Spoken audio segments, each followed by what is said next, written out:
नमस्कार मित्रांनो, एके उलटा मोटिवेशन या चॅनलमध्ये पुन्हा एकदा स्वागत आहे. तर आजची कथा आहे, एका मुलीची गोष्ट आहे. लहानपणी आई वडील दोघेही नोकरी करत व्यस्त.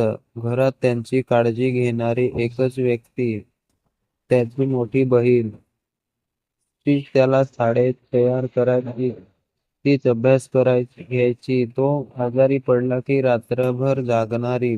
त्याच्यासाठी ती फक्त बहीण नव्हती, ती त्याची पहिली टीचर होती. आणि कधी कधी आई सारखीही वेळ गेला की मुला मोठा सुरू झाला की बाहेरचे मित्र वेगवेगळ्या गोष्टी, लुक्सवर कमेंट करत, कोणाच्या स्टाईलची चर्चा.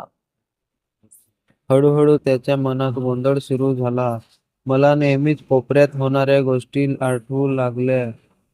पण तसे जास्त खोलवर विचार करत नाही. मी जे फील करतोय ते काय आहे? ही भावना चुकीची आहे का? मी बदललोय की माझ्या मनला चुकीचे दिशेला नेतं? तो स्वतःलाच ओळखू शकत नव्हता. एक दिवस त्याने आपले कपडे काढून स्वतःला आरशात पाहिलं, तर काय, सर्व काळे गवत. आणि त्याच्या मनात विचार आला की आज पूर्ण गवत साफ करायचे. पण हे काम कोण करेल? त्याने बाजूच्या मीनाला बोलावले आणि जाणवलं की काम फार जास्त आहे, तर थोडा वेळ लागेल.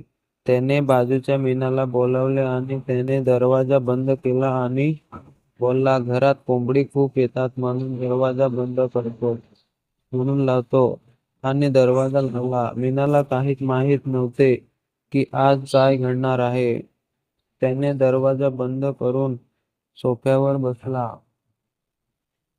आणि मीनाला बोलला की आज माझी मैत्रीण येणार आहे, तर मला पूर्ण साफसफाई करायची आहे. मदत करशील ना? ती लगेच तयार झाली आणि तिला सांगितले, आतमधल्या सुरुवात खोलीपासून सुरुवात करू. तिला कसली भान नव्हते.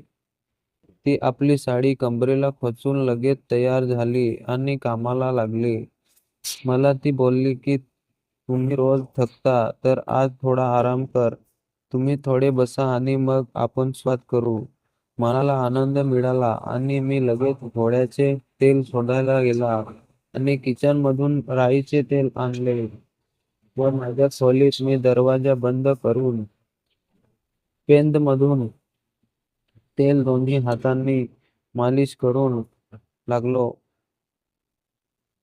पण गवत खूप जास्त प्रमाणात होतं. पण आज मीना आली आहे, तिच्याकडून काढून घेतो.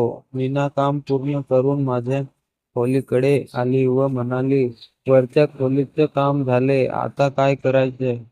मी बोललो, आता दरवाजा लोटून आत ये, कपाट साफ करायचे आहे. तिने दरवाजा हळूचपणे लोटला आणि ती आत आली, परंतु सर्व काम आपटून बसलो होतो. दरवाजा काय काम आहे? मी कपाटाजवळ गेलो आणि तिला पुढे उभं केलं आणि वरती दाखवू लागलो आणि हळूहळू तिच्या मागच्या बाजूला सरकू लागला. थोडा थोडा मोठा झाला होता. तिने थोडी सुस्कारी सोडली आणि बोलली, भाऊजी नीट दाखवा ना. तुला खुर्चीवर मधून कपाटावर चढावे लागेल. पाठीमागे थोडा सामान आहे, ते काढायचे आहे. आणि तिने पाय माझ्या पाठीवर ठेवला आणि चढली आणि बोलली, काय काढू भाऊजी? पण माझे लक्ष तिकडे नाही होतं. तिने लाल महाल नाही भरले होते, पूर्ण फुलले होते. माझा लगेच छत्रीचा दंडा मोठा झाला. मी बोललो, पाठीमागे हेल्मेट आहे, ते काढून दे. अचानक मी खाली वाकलो.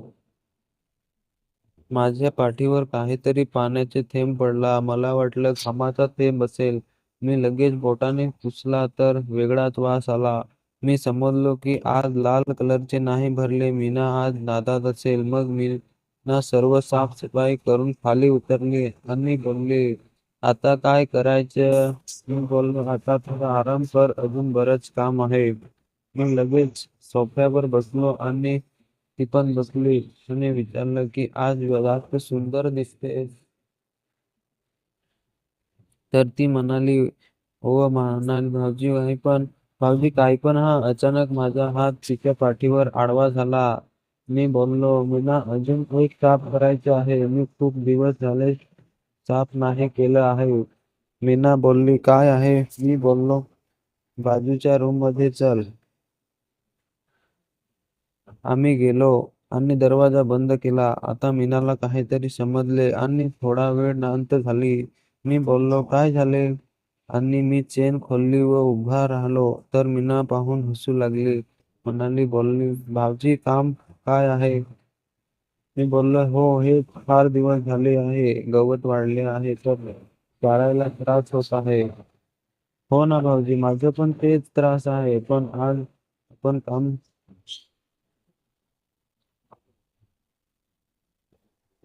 पण आज आपण साईटला ठेवून लहानपणाचे खेळ खेळू का? चालेल, पण खेळू ना. ती जवळ आली पण तिने आताच लपाछपीचा खेळ चालू केले आणि बोलली, तुझ्यावर राज. आता तू कसा करायचे ते ठरव. मी लगेच जवळ खेचले आणि घे सरळ, घे आडवा, घे उभा, घे तोंडावर असे अचानक अनेक प्रकारचे खेचले आणि 4 तास संपले व तेल गरम करून मोहरी हळद घालून फोडणी दिली. काय मीनाला असेच बोलवून गवत काढून घेतले, कारण मीना आमच्या गावात कामवाली आहे. आकर्षण होणं ही चूक नाही, पण त्या आकर्षणाला दिशा देणे ही जबाबदारी आहे. त्या दिवशी त्यांनी स्वतःची एक निर्णय घेतला. तो म्हणाला, नात्यांची मर्यादा जपणं म्हणजे कमजोरी नाही, ते खरंच कॅरेक्टर आहे. काळ गेला, तो आयुष्यात यशस्वी झाला. लोक त्याला विचारायचे, तुझ्या आयुष्यातला टर्निंग पॉइंट कोणता? तर तो हसायचा आणि म्हणायचा, ज्या दिवशी मी मनावर नियंत्रण ठेवायला शिकलो, त्या दिवशी मी मोठा झालो. धन्यवाद मित्रांनो. आजची कथा तुम्हाला कशी वाटली हे नक्की कमेंट करून मला सांगा. आणि असेच कथा तुमच्यासाठी मी पुन्हा घेऊन येत राहीन, तर त्या तुम्ही नक्की ऐकाल. आणि धन्यवाद मित्रांनो.